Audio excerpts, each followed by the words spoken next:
Hi everyone, आज ये 25 जनवरी 2026 के इम्पोर्टेंट करंट अफेयर को डिस्कस करते हैं। So let's get started without any further delay. प्रश्न संख्या 1 से स्टार्ट करते हैं। भारतीय सेना ने ऑपरेशन त्रास्ती वन कहाँ पे चलाया है? जम्मू कश्मीर के किश्तवाड़ा जिला में चलाया है। ऑपरेशन त्रास्ती की बात करते हैं तो जम्मू कश्मीर में चलाया गया है। इस ऑपरेशन में भारतीय सेना, जम्मू कश्मीर पुलिस और सीआरपीएफ तीनों मिलके पार्टिसिपेट कर रही है। यह ऑपरेशन आतंकियों को मारने के लिए है। अन्य ऑपरेशन की बात करते हैं तो ऑपरेशन एब्सोल्यूट रिजॉल्व अमेरिका ने वेनेजुएला के राष्ट्रपति मादुरो को गिरफ्तार करने के लिए चलाया था। ऑपरेशन सिंधु की बात करते हैं तो भारत ने ईरान में फंसे भारतीयों को निकालने के लिए किया था। ऑपरेशन मादा की बात करते हैं तो भारत सरकार ने म्यांमार में चलाया। ऑपरेशन सागर बंधु की बात करते हैं तो भारत सरकार ने श्रीलंका की मदद करने के लिए चलाया था। अन्य तथ्यों की बात करते हैं तो वर्ष 2024 के लिए छठे राष्ट्रीय जल पुरस्कारों में सर्वश्रेष्ठ राज्य का पुरस्कार किसको मिला? तो महाराष्ट्र को मिला है। हिंदी भाषा के साहित्य के लिए साहित्य अकादमी बाल साहित्य पुरस्कार 2025 का सम्मान किसे मिला है? तो 1/12 को मिला है। यूनेस्को के महानिदेशक नियुक्त होने वाले खालिद अल खाती का संबंध किस देश से है? तो मिस्र से। वर्ष 2026 में FIH हॉकी विश्व कप की मेजबानी कौन सा देश कर रहा है? नीदरलैंड और बेल्जियम कर रहा है। नेक्स्ट क्वेश्चन में आ जाते हैं। ECI नेट डिजिटल प्लेटफॉर्म किसने लॉन्च किया है? तो केंद्रीय चुनाव आयोग ने लॉन्च किया है। India international conference of democracy and election management के दौरान केंद्रीय चुनाव आयोग ने ECI net digital platform launch किया है। यह डिजिटल प्लेटफॉर्म नागरिकों को, उम्मीदवारों को, दल एवं चुनाव अधिकारियों को आपस में जोड़ता है। केंद्रीय सूचना आयुक्त की बात करते हैं तो राजकुमार गोयल हैं।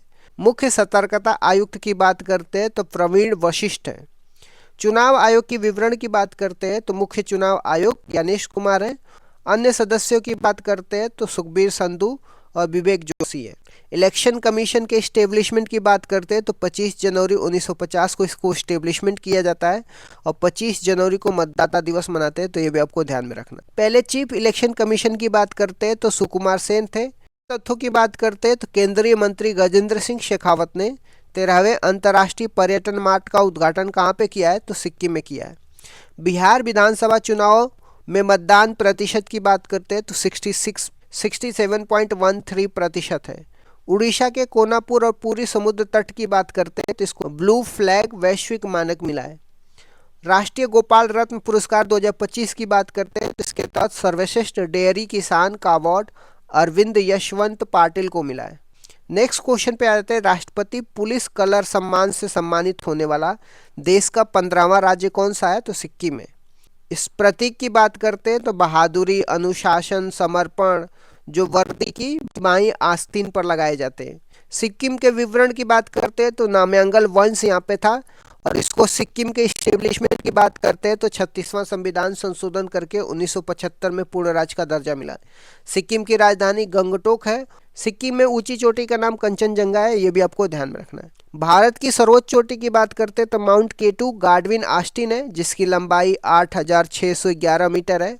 भारत में हिमालय चोटी की बात करते हैं तो कंचनजंगा है, ये भी आपको ध्यान में रखना। अन्य इंपॉर्टेंट तथ्यों की बात करते हैं। ड्रग तस्करी वाले जहाज के विरुद्ध ऑपरेशन सर्दन क्लियर किसने लॉन्च किया? तो USA ने लॉन्च किया।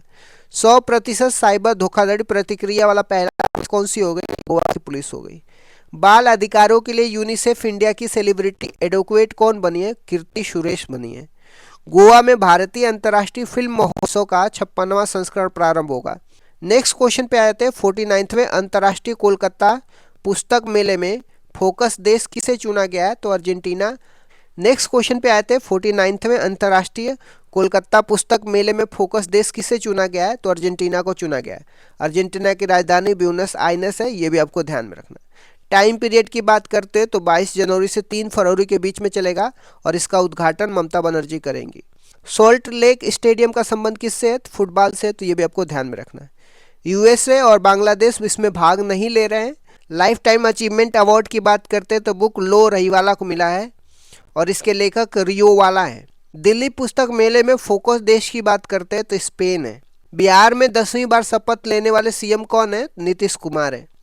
Global climate change performance index 2026 में भारत की रैंक क्या है? तो 23वां है। ICC under 90 men's cricket world cup 2026 की मेजबानी कौन करेगा? तो भारत, जिम्बाब्वे और नामीबिया करेंगे। International tennis hall of the fame में कौन शामिल हुआ है? तो रोजर फेडरर शामिल हुए। नेक्स्ट क्वेश्चन में आते हैं, अमिस्त्रा बीएसटी एरोस्पेस ने भारत के पहले इंटीग्रेटेड प्राइवेट सैटेलाइट प्लांट का शिलान्यास कहाँ पे किया है? तो आनंद, गुजरात में किया है। इसका उद्देश्य स्पेस टेक्नोलॉजी को बढ़ावा देना, और प्लांट के नाम की बात करते हैं तो पाम नारो है। अन्य तथ्यों की बात करते हैं, पहली बार भारत के पीएसएलवी रॉकेट को किस निजी कंपनी ने बनाया है? तो एचएएल एंड एल&टी कंपनी ने बनाया है। यूपी के उत्पादों को जीआई टैग मिला है, तो मेरठ के बिरूद को और मथुरा के पोशाक को जीआई टैग मिला है। कृषि मंत्रालय के अनुसार वर्ष 2024-25 में देश में फसल का अनुमान कितना था? 357 मीट्रिक टन था। यूएई के एयर शो कहाँ पे हुआ था? खोरफशान में हुआ था। इसमें आईएएफ तेजस ने भाग लिया था। नेक्स्ट क्वेश्चन पे आ जाते हैं, गुटखा, पान मसाला और तंबाकू प्रोडक्ट पर पूरी तरह से प्रतिबंध किसने लगाया? तो उड़ीसा ने लगाया।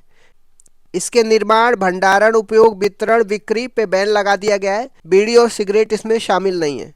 अनुच्छेद 47 मद्यपान रोक के तहत इसमें प्रतिबंध लगाया गया।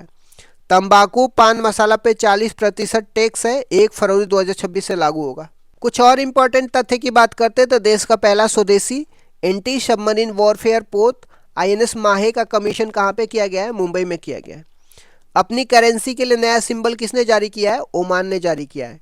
10 दिवसीय शंघाई फेस्टिवल 2025 कहाँ पे मनाया गया है? मणिपुर में मनाया गया है। ही मैन धर्मेंद्र का निधन हो गया था, ये भी आपको ध्यान में रखना। नेक्स्ट क्वेश्चन पे आते हैं, ट्री लेडी के नाम से प्रसिद्ध कीर्तिदा मेघमी का सिंगापुर में निधन हुआ। इनका संबंध किस राज्य से था? तो इनका संबंध उड़ीसा से था। इन्होंने 76,000 पेड़ लगाए थे, इसलिए इनको ट्री लेडी के नाम से ये प्रसिद्ध थी। प्लांट और ट्री कार्यक्रम इन्होंने चलाया था, तो ये भी आपको ध्यान में रखना है। जुबिन गर्ग का निधन हो गया था सिंगापुर में, और ये भी आपको ध्यान में रखना। भारत और सिंगापुर के बीच में MLAT संधि है। MLAT का फुल फॉर्म क्या है? म्यूचुअल लीगल असिस्टेंट ट्रीटी है, जिसमें 2 या 2 से अधिक देशों के बीच में आपराधिक मामले में सहयोग के लिए किया गया एक औपचारिक समझौता है।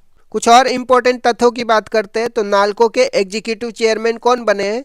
S विक्रम नाथ बने हैं। राष्ट्रीय संविधान दिवस कब मनाया जाता है? 26 नवंबर को मनाया जाता है। फाइट शतरंज वर्ल्ड कप 2025 का खिताब किसने जीता है? लियोनोर मेंडोसा ने जीता है, और यह गोवा से है। मिस्र में आयोजित IAASF वर्ल्ड चैंपियनशिप राइफल 2025 में तो भारत ने कुल 13 पदक जीते। नेक्स्ट क्वेश्चन पे आते हैं, संस्कृति मंत्रालय ने पराक्रम दिवस 2026 आयोजित किया है।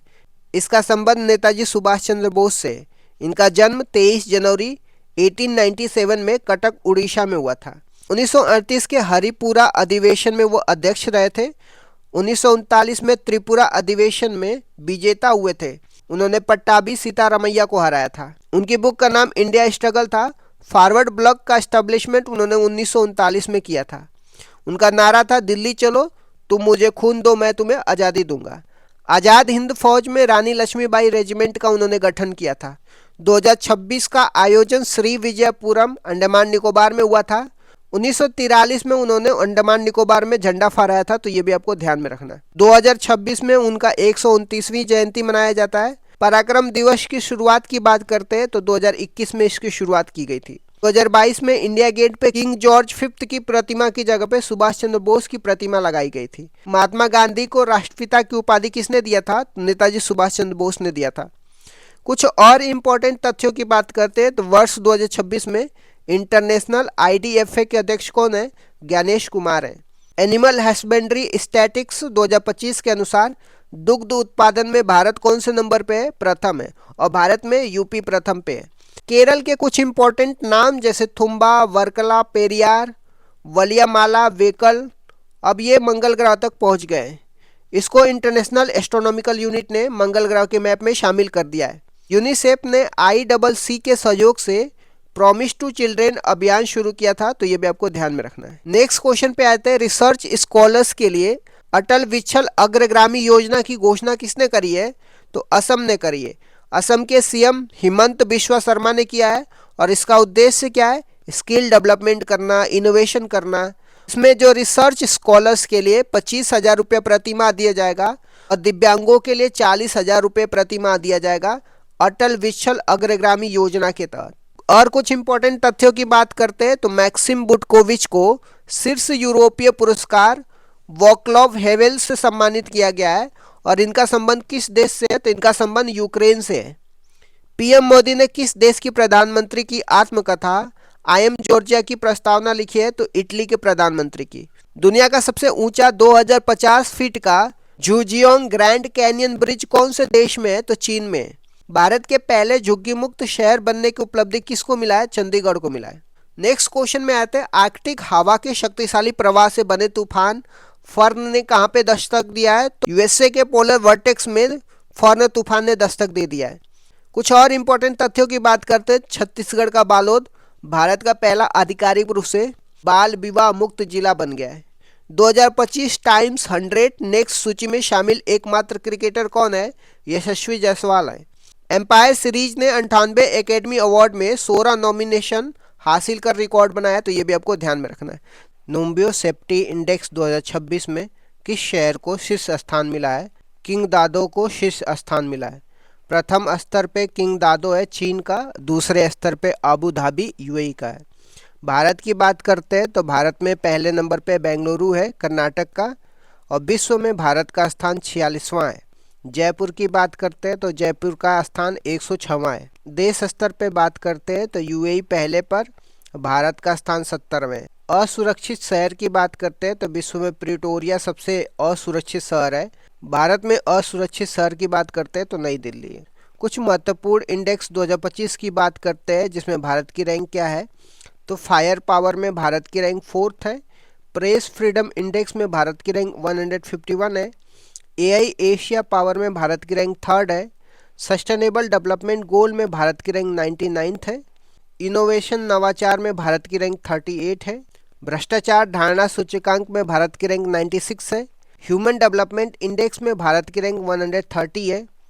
रिश्वतखोरी में भारत की रैंक 102 है। जेंडर गैप इंडेक्स में भारत की रैंक 131 है। खुशहाली इंडेक्स में भारत की रैंक 118 है। शांति इंडेक्स में भारत की रैंक 115 है। कुछ और इम्पोर्टेंट पॉइंट की बात करते हैं। डेनिश प्रीमियम लीग 2025 का खिताब किसने जीता है? तो दबंग दिल्ली ने जीता है। राष्ट्रपति द्रौपदी मुर्मू ने राज्य में पीएससी अध्यक्षों के राष्ट्रीय सम्मेलन का उद्घाटन कहाँ पे किया है? तो हैदराबाद में किया है। किस राज्य ने पहली बार सैयद मुश्ताक अली ट्रॉफी का खिताब जीता है? तो झारखंड ने जीता है। WTA player of the year 2025 का सम्मान किसको मिला है? आर्याना सबालेको को मिला है, और ये बेलारूस की रहने वाली। नेक्स्ट क्वेश्चन पे आते हैं। ब्रांड फाइनेंस ग्लोबल 500 2026 रिपोर्ट में किस भारतीय संस्थान को दूसरा स्थान मिला है? तो टीसीएस को दूसरा स्थान मिला है। एक्सचेंज कंपनी आईटी सर्विस पहले स्थान पे, टीसीएस दूसरे स्थान पे है, और पहली बार AAA रेटिंग में आया है। टीसीएस की वैल्यू की बात करते हैं तो $21.2 बिलियन है। तीसरे स्थान पे इन्फोसिस कंपनी है, तो ये भी आपको ध्यान में रखना है। और कुछ इंपॉर्टेंट तथ्य की बात करते हैं तो SAFF महिला इंटरकॉन्टिनेंटल क्लब का खिताब जीतने वाला देश का पहला महिला क्लब कौन सा है? तो ईस्ट बंगाल FCI है। पीएम द्वारा WHO ग्लोबल समिट में जारी स्मारक डाक टिकट का संबंध किससे है? तो अश्वगंधा से है। ब्लू ओरिजिन के NS-37 मिशन पर स्पेस में ट्रेवल करने वाला दुनिया का पहला पैरालिसिस महिला का संबंध किस देश से है? तो जर्मनी से है, और उनका नाम मिशेल बोइरोन है। भारत सरकार ने किस देश के साथ वर्ष 2025 में चौथे मुक्त व्यापार समझौता की घोषणा करी है? तो न्यूजीलैंड के साथ मुक्त व्यापार की घोषणा करी है भारत ने। नेक्स्ट क्वेश्चन पे आ जाते हैं। इंडो पैसिफिक महासागर पहल, जिसको इंडो पैसिफिक ओशन इनिशिएटिव बोलते हैं, में कौन शामिल हुआ है? तो स्पेन शामिल हुआ है। यह एक स्वैच्छिक पहल है। इसका उद्देश्य चीन को इंडो पैसिफिक एरिया में काउंटर बैलेंस करना या प्रतिसंतुलित करना होता है। इसकी स्थापना की बात करते हैं तो इंडो पैसिफिक ओशन इनिशिएटिव की स्थापना 2019 में बैंकॉक में हुई थी। स्पेन की बात करते हैं तो स्पेन की राजधानी मैड्रिड है। यहाँ विश्व पर्यटन संगठन UN टूरिज्म का मुख्यालय भी है, तो ये भी आपको ध्यान में रखना है। मलक्का संधि की बात करते हैं तो हिंद महासागर प्रशांत महासागर को जोड़ती है, सुमात्रा और मलेशिया में है। बड़ोदरा गुजरात की बात करते हैं तो C-295 हेलीकॉप्टर का निर्माण स्पेन के सहयोग से वडोदरा गुजरात में हुआ है। कुछ इंपॉर्टेंट संगठनों के नवीनतम सदस्य देश की बात करते हैं तो ब्रिक्स का 10वां सदस्य कौन बना है? इंडोनेशिया बना है। SCO का 10वां सदस्य कौन बना है? बेलारूस बना है। नेटो का 32वां सदस्य कौन बना है? स्वीडन बना है। एशियन डेवलपमेंट बैंक का 69 नंबर का सदस्य कौन बना है? इजराइल बना है। G20 का 21st सदस्य कौन बना है? अफ्रीकन यूनियन बना है, और अफ्रीकन यूनियन का हेडक्वार्टर अदिस अबाबा है, तो ये भी आपको ध्यान में रखना है। कुछ और इम्पोर्टेंट तथ्य की बात करते हैं तो 2 दिवसीय पेसा महोत्सव 2025 कहाँ पे हुआ था? विशाखापट्टनम में हुआ था। पेसा की बात करते हैं तो पंचायत एक्सटेंशन शेड्यूल एरिया है। इसका एस्टेब्लिशमेंट 1996 के एक्ट से हुआ था, दिल्ली बोरिया समिति की सिफारिश पे। भ्रष्टाचार के खिलाफ संयुक्त राष्ट्र कन्वेंशन का 11वां COSP कहाँ पे हुआ था? दोहा में हुआ था। तीसरा, anti submarine warfare shallow water craft Abhaydeep को कहाँ भारतीय नौसेना में शामिल किया गया था? चेन्नई में शामिल किया गया था। उपराष्ट्रपति राधाकृष्णन ने सनातन संस्कृति की अटल दृष्टि पुस्तक का विमोचन किया है, और इसके लेखक कौन है? तो वासुदेव देवनानी है। नेक्स्ट क्वेश्चन पे आते हैं। लोकायन 26 मिशन के तहत 10 महीने का एक ओशोनोग्राफिक अभियान किसने प्रारंभ किया है? तो INS सुदर्शनी ने प्रारंभ किया है। यह 13 देशों की यात्रा है, और इसके उद्देश्य की बात करते हैं तो वसुधैव कुटुंबकम है, और यह 22,000 समुद्री मील नॉटिकल माइल की यात्रा करेगी। 1 नॉटिकल माइल में 1.85 किलोमीटर होता है, तो ये भी आपको ध्यान में रखना है। कुछ इंपॉर्टेंट तथ्यों की बात करते हैं तो पुरुष के लिस्ट ए क्रिकेट में सबसे तेज 150 रन और सबसे कम उम्र में शतक लगाने का रिकॉर्ड किसने बनाया है? तो वैभव सूर्यवंशी ने बनाया। केंद्रीय मंत्री JP नड्डा ने भारत के पहले PPP मॉडल वाले मेडिकल कॉलेज की आधारशिला कहाँ पे रखी है? तो मध्य प्रदेश में रखी है। मुख्य सचिवों का 5वां राष्ट्रीय सम्मेलन कहाँ पे हुआ है? नई दिल्ली में हुआ। राष्ट्रपति द्रौपदी मुर्मू ने किस राज्य में पनडुब्बी से समुद्री यात्रा करने वाले दूसरी राष्ट्रपति बनी है? तो कर्नाटक राज्य से। और पनडुब्बी की बात करते हैं तो INS वगीर है, और नेवल बेस की बात करते हैं तो INS कदम्ब है। नेक्स्ट क्वेश्चन में आता है, टाइम हायर एजुकेशन विषय रैंकिंग 2026 में शामिल होने वाला एकमात्र भारतीय संस्थान कौन सा है? तो INS बेंगलुरु है। कंप्यूटर साइंस में टॉप 100 शामिल है, और विश्व में प्रथम की बात करते हैं तो ये MIT USA का है, जिसमें आर्ट्स, बिजनेस, सोशल साइंस पढ़ाया जाता है। और कुछ इंपॉर्टेंट तथ्य की बात करते हैं तो नागरिक उड्डयन मंत्री ने किस एयरलाइंस को NOC नो ऑब्जेक्शन सर्टिफिकेट दिया है? अंत हिंद एयर, फ्लाई स्काई और संख एयर को उड्डयन मंत्री ने NOC दे दिया है। BIS द्वारा प्रस्तुत भारत के पहले डेडिकेटेड स्टैंडर्ड IS 19445 2025 का संबंध किससे है? तो बम डिस्पोजल सिस्टम से। सुपर कंप्यूटर परम रुद्र का अनावरण कहाँ पे हुआ है? तो IIT पटना में हुआ है। अर्जुन एरिगेसी और कोनेरू हम्पी ने 2025 Qatar FIDE world rapid championship में कौन सा पदक जीता है? तो कांस्य पदक जीता है। नेक्स्ट क्वेश्चन पे आते हैं। इन स्पेस ने भारत के पहले निजी पृथ्वी अवलोकन उपग्रह तारामंडल के लिए किसके साथ समझौता किया है? तो पिक्सल के साथ समझौता किया है। यह समझौता इन स्पेस, भारत और पिक्सल के बीच में हुआ है, और मॉडल की बात करते हैं तो PPP मॉडल पे आधारित था, जिसको पब्लिक प्राइवेट पार्टनरशिप मॉडल बोलते हैं। योजना की बात करते हैं तो 5 वर्ष में 12 से 13 उपग्रह लॉन्च करने की योजना है। पिक्सल के हेड की बात करते हैं तो अवैस अहमद हैं, तो ये भी आपको ध्यान में रखना है। इसरो के और इम्पोर्टेंट मिशन की बात करते हैं। ब्लू बर्ड ब्लॉक उपग्रह की बात करते हैं तो LVM-3 से लॉन्च किया गया है। भारत का सबसे भारी संचार उपग्रह की बात करते हैं तो CMS-03 है, इसको LVM-3M5 से लॉन्च किया गया है।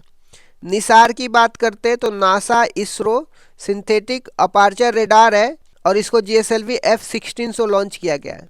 इसरो का 7वां मिशन की बात करते हैं तो NVS-01 है। SPAD-X की बात करते हैं तो ये डॉकिंग से संबंधित है, इसको PSLV C-60 से लॉन्च किया गया है। और कुछ इंपॉर्टेंट तथ्य की बात करते हैं तो केंद्र सरकार ने किस राज्य के पर्वतीय अर्गा पक्षी अभ्यारण्य को इको सेंसिटिव जोन घोषित किया है? तो यूपी के। भाभा एशियाई युवा खेल 2025 में भारत दल ने कितने पदक जीते हैं? तो 48 पदक जीते हैं। भारत के 90वें ग्रैंड मास्टर कौन बने हैं? इलम पर्थी बने, और 91वें नंबर पे आर्यन वर्षे बने। भारत के 90वें शतरंज ग्रैंड मास्टर कौन बने? इलम पर्थी बने। 91वें नंबर पे आर्यन वर्षडे बने। क्रिप्टो करेंसी को संपत्ति के रूप में मान्यता देने वाला देश का पहला न्यायालय कौन सा है? तो मद्रास हाई कोर्ट है। नेक्स्ट क्वेश्चन पे आते हैं। वर्ष 2025 का इंदिरा गांधी शांति, निशस्त्रीकरण और विकास पुरस्कार किसे दिया गया है? तो ग्रासा माचोल को दिया गया है, ये मोजाम्बिक के रहने वाले। कार्य की बात करते हैं तो शिक्षा, स्वास्थ्य और पोषण को बेहतर करने के लिए पुरस्कार दिया जाता है। पुरस्कार की राशि 1 करोड़ रुपए होती है। सिफारिश की बात करते हैं तो इस पुरस्कार की सिफारिश शिवशंकर मेनन समिति के आधार पर हुई थी। 2024 के विजेता की बात करते हैं तो मिशेल बाचेलेट हैं, यह चिली के पूर्व राष्ट्रपति हैं। ग्रासा माचेल नेल्सन मंडेला की पत्नी है। मोजाम्बिक की बात करते हैं तो मोजाम्बिक देश अफ्रीका महाद्वीप में, ये भी आपको ध्यान में रखना है। आ जाते हैं कुछ इंपॉर्टेंट तथ्य की बात करते हैं। पीएम मोदी ने नए विधानसभा भवन का अनावरण कहाँ पे किया है? छत्तीसगढ़ में किया है। चीतों का तीसरा घर किस अभ्यारण्य को घोषित किया गया है? तो नौरादेही मध्य प्रदेश को। पहले नंबर पे कूनो है, दूसरे नंबर पे गांधी सागर है, तीसरे नंबर पे नौरादेही है मध्य प्रदेश में। प्रोजेक्ट चीता के तहत किस देश से भारत में 8 चीते लाने की घोषणा हुई है? तो बोत्सवाना से। भारतीय मूल की गाजला हाशमी ने यूएसए के किस राज्य में उप सीनेट का चुनाव जीता है? तो वर्जीनिया में।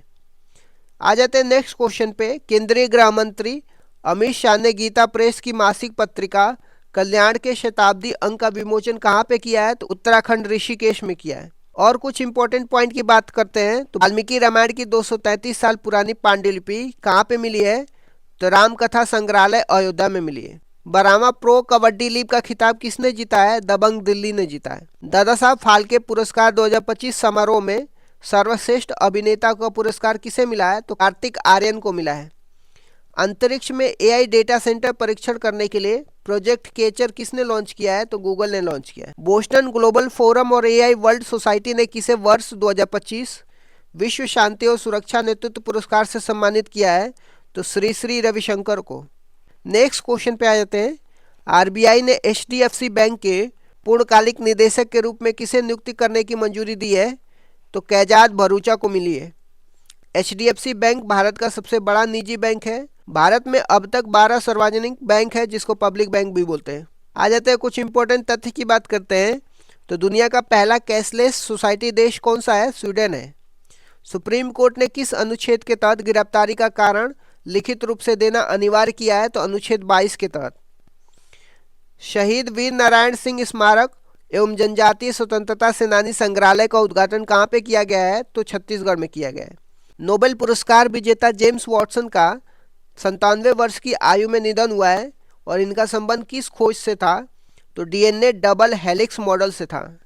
नेक्स्ट क्वेश्चन पे आते हैं। तेलंगाना ने भारत की पहली net zero greenfield smart city के लिए किसके साथ समझौता किया है? तो यूएई के साथ समझौता किया है। स्मार्ट सिटी के आधार की बात करते हैं तो टेक्नोलॉजी, इनोवेशन, स्मार्ट इंफ्रास्ट्रक्चर, स्थिरता पर आधारित होगा। यूएई की बात करते हैं तो यूएई की राजधानी अबू धाबी है और यूएई की मुद्रा दिरहम है। आ जाते हैं कुछ इंपॉर्टेंट तथ्य की बात करते हैं। सांस्कृतिक भव्यता के साथ 100 ड्रम वांगला महोत्सव का समापन कहाँ पे हुआ है? तो मेघालय में हुआ है। 18वें अर्बन मोबिलिटी इंडिया में किसे सर्वश्रेष्ठ सार्वजनिक परिवहन प्रणाली का पुरस्कार मिला है? तो चेन्नई को मिला है। जनगणना की बात करते हैं। भारत में जनगणना की शुरुआत कब और किसके कार्यकाल में हुई थी? तो भारत में जनगणना की शुरुआत 1872 में वायसराय लॉर्ड मायो के कार्यकाल में शुरुआत हुई थी। वैज्ञानिक और दशकीय आधार पर जनगणना की शुरुआत कब और किसके कार्यकाल में हुई थी? वैज्ञानिक और दशकीय आधार पर हर 10 वर्ष में। जनगणना की शुरुआत 1881 में वायसराय लॉर्ड रिपन के कार्यकाल में हुई थी। 2011 की जनगणना का क्रम क्या था? 2011 की जनगणना कुल मिला के 15वें क्रम की थी, स्वतंत्र भारत के हिसाब से 7वें क्रम की थी और दशक के आधार पर 14वें क्रम की थी। महाविभाजक वर्ष किसे कहा जाता है और क्यों? 1921 को महाविभाजक वर्ष कहा जाता है क्योंकि 1911 से 21 के दशक में अकाल और महामारियों के कारण जनसंख्या वृद्धि न्यूनतम रही है, जनसंख्या बढ़ने के बजाय घट रही थी। 2011 की जनगणना के आयुक्त और आदर्श वाक्य क्या थे? तो आयुक्त चंद्रमौली साहब थे और आदर्श वाक्य हमारी जनगणना हमारा भविष्य, आर सेंसस आर फ्यूचर है। 2011 की जनगणना के अनुसार भारत की कुल जनसंख्या दशकीय वृद्धि दर कितनी थी? कुल जनसंख्या की बात करते 121.09 करोड़ थी, जिसमें भारत चीन के बाद दूसरे स्थान पे था। दशकीय वृद्धि दर की बात करते हैं 2001 से 2011 तक 17.7% थी। सर्वाधिक और न्यूनतम जनसंख्या वाला राज्य कौन से थे?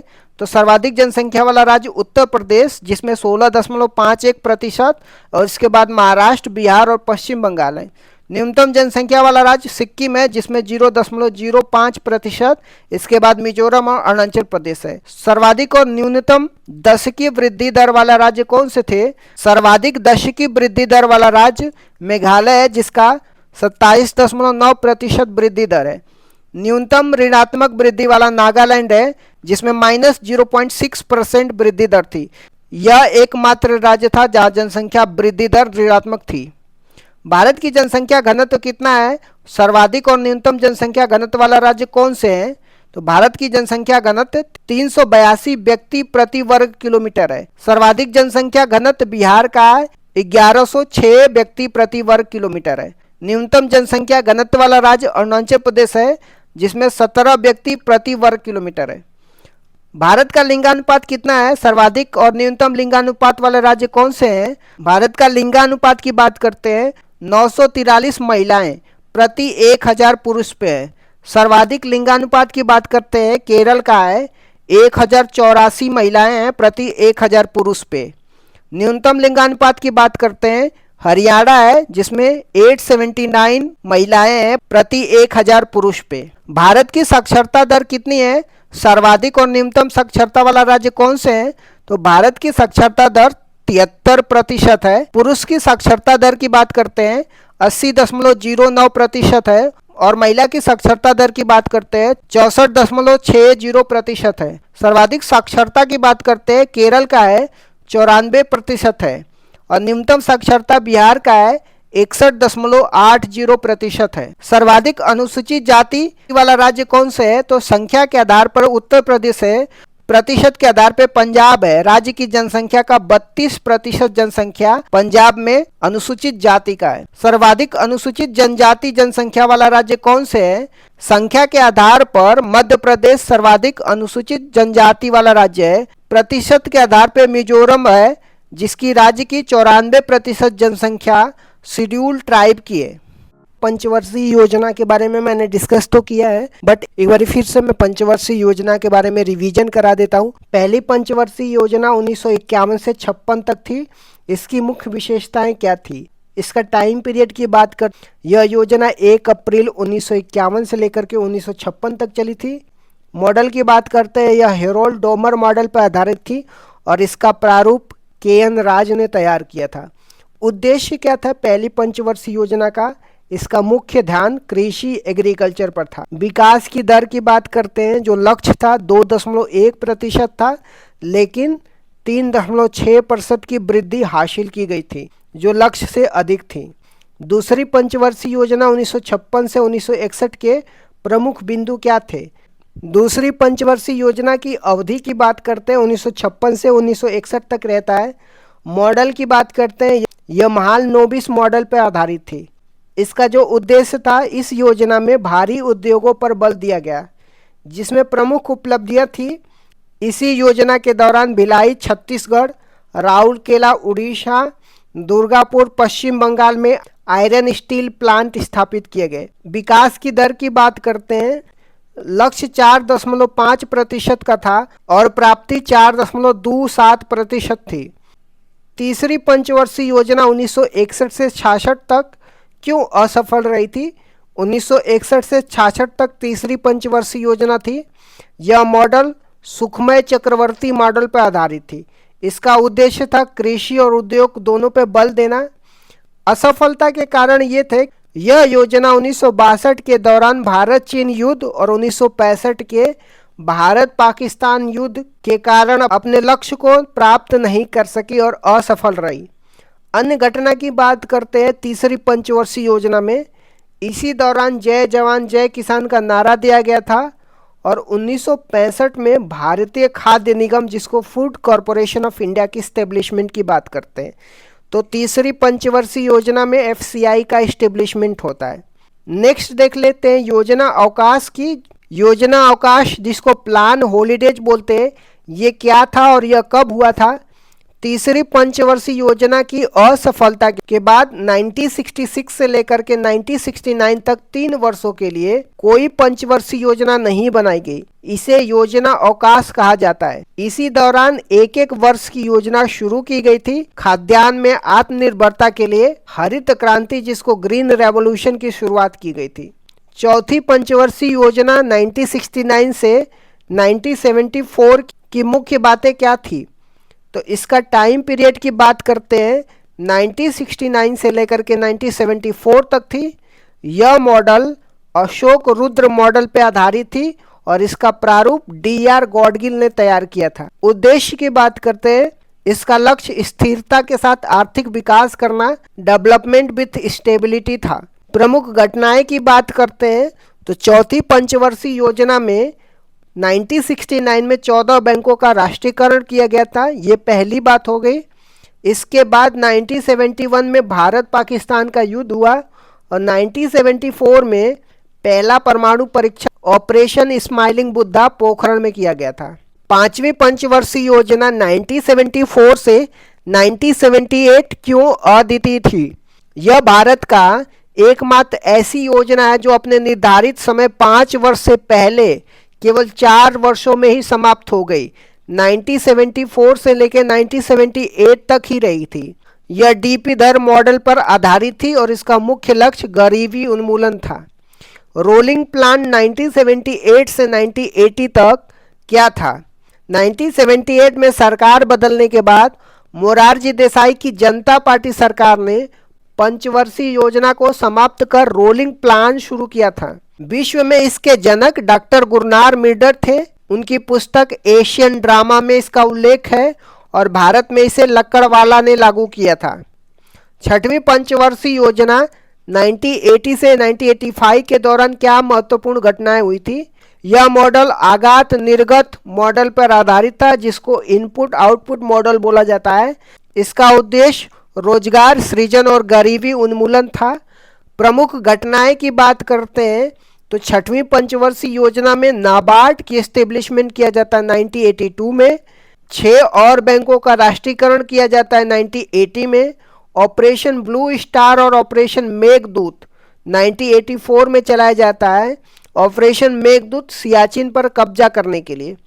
सातवीं पंचवर्षीय योजना 1985 से लेकर के 1990 तक क्या नारा था? इस योजना का प्रसिद्ध नारा रोटी रोजी और उत्पादकता या भोजन काम और उत्पादकता था। इसी योजना के दौरान 1988 में सेबी की स्थापना होती है, जिसको security and exchange board of India बोलते हैं। एलपीजी सुधार कब और क्यों अपनाए गए थे? 1990 से 92 के योजना अवकाश के दौरान 1991 में भारत में विदेशी मुद्रा भंडार का संकट उत्पन्न हो गया था। उस समय प्रधानमंत्री पीवी नरसिम्हा राव और वित्त मंत्री डॉक्टर मनमोहन सिंह थे। इस संकट से निपटने के लिए 1991 में नई आर्थिक नीति अपनाई गई थी, जिसे एलपीजी सुधार कहा गया था। जो न्यू इकोनॉमी पॉलिसी अपनाई गई थी, जिसमें उदारीकरण, निजीकरण या वैश्वीकरण की बात की जाती है। आठवीं पंचवर्षीय योजना 1992 से 1997 का मुख्य फोकस क्या था? तो यह model John W Miller model पर आधारित थी। इसका मुख्य बल मानव संसाधन विकास था, जो 1990 में आए एचडीआई मानव विकास सूचांक की अवधारणा से प्रेरित था। अन्य घटनाएं की बात करते हैं आठवीं पंचवर्षीय योजना में। इसी दौरान 73वां और 74वां संविधान संशोधन हुआ, जो पंचायती राज और नगर निगम के लिए है। इसी समय 1 जनवरी 1995 को डब्ल्यूटीओ की स्थापना होती है, जिसको वर्ल्ड ट्रेड ऑर्गेनाइजेशन बोलते हैं। 9वीं और 10वीं पंचवर्षीय योजना का मुख्य बातें क्या थी?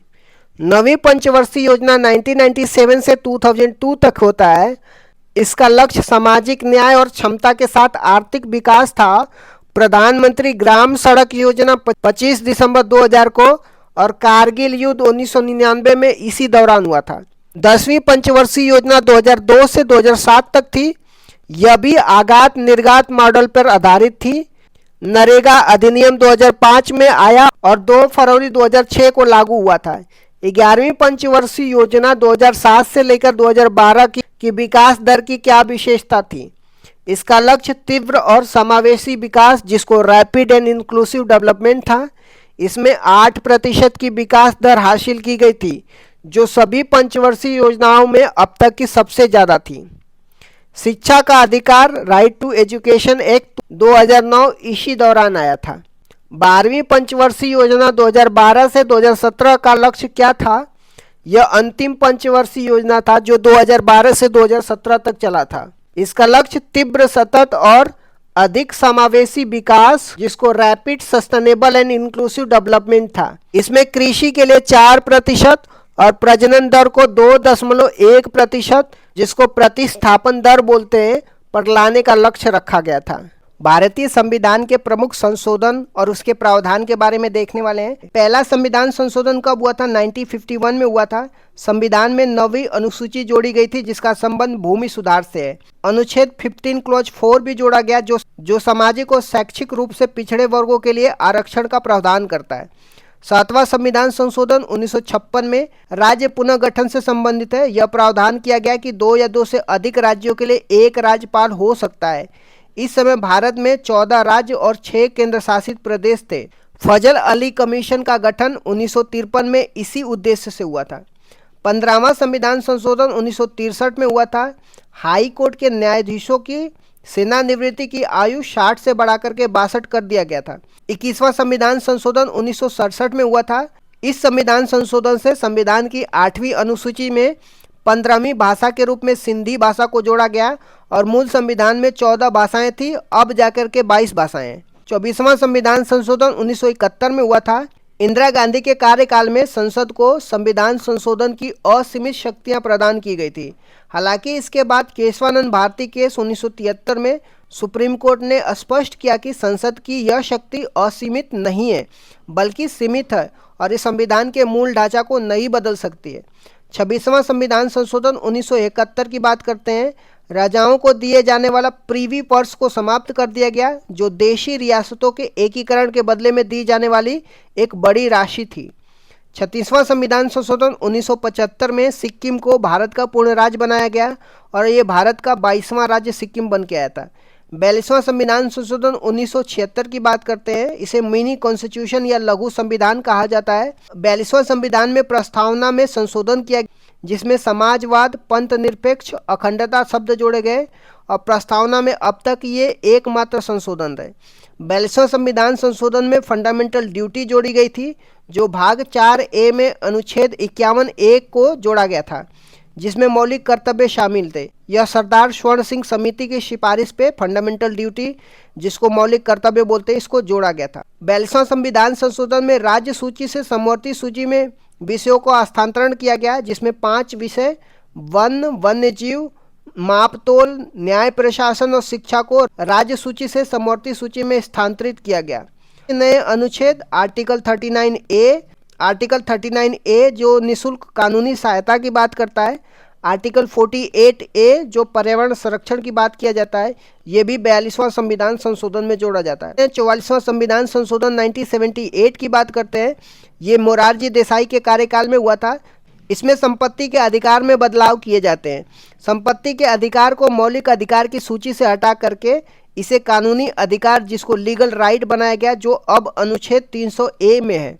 पहले इसमें आर्टिकल 30 पहले संपत्ति का अधिकार आर्टिकल 31 पहले संपत्ति का अधिकार अनुच्छेद 31 में था।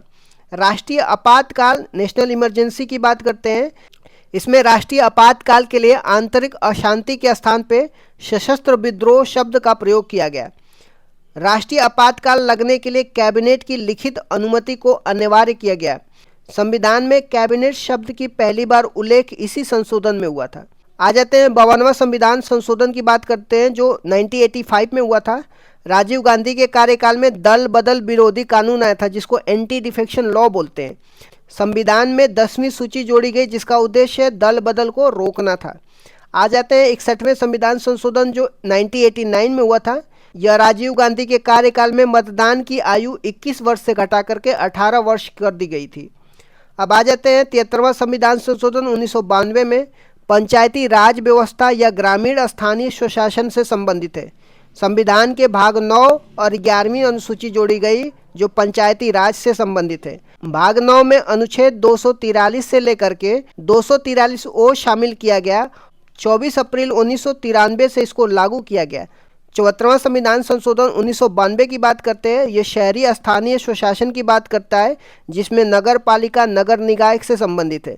संविधान में भाग 9A और 12वीं अनुसूची जोड़ी गई। 12वीं अनुसूची में टोटल 18 विषय हैं। आ जाते हैं 86वें संविधान संशोधन 2002 की बात करते हैं। 6 से 14 वर्ष के बच्चों के लिए अनिवार्य और मुफ्त शिक्षा का प्रावधान किया गया। अनुच्छेद 21A जोड़ा गया, जिसके तहत शिक्षा का अधिकार एक मौलिक अधिकार बन गया। अनुच्छेद 51A क्लॉज के रूप में 11वां मौलिक कर्तव्य भी जोड़ा गया था। आ जाते हैं 89वां संविधान संशोधन 2003 की बात करते हैं। अनुच्छेद 338A को जोड़ा गया, जिसमें राष्ट्रीय अनुसूचित जनजाति आयोग, जिसको national commission for scheduled tribe का उल्लेख है। अनुच्छेद 338 में राष्ट्रीय अनुसूचित जाति का उल्लेख किया गया है। 91वां संविधान संशोधन 2003 की बात करते हैं। मंत्रिपरिषद के आकार को सीमित किया गया। इसके अनुसार कुल लोकसभा सदस्यों के 15% से अधिक मंत्री नहीं हो सकते। आ जाते हैं 92वां संविधान संशोधन 2003 की बात करते हैं।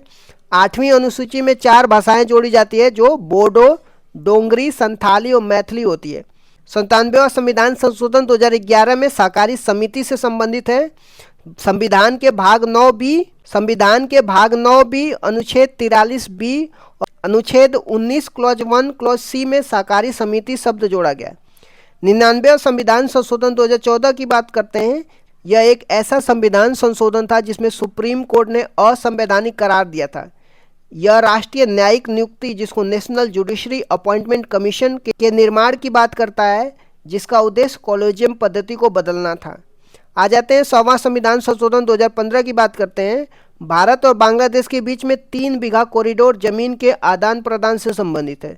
101वां संविधान संशोधन 2016 की बात करते हैं, जिसमें जीएसटी, जिसको गुड्स एंड सर्विस टैक्स बोलते हैं, इससे संबंधित है। यह 1 जुलाई 2017 को लागू हुआ।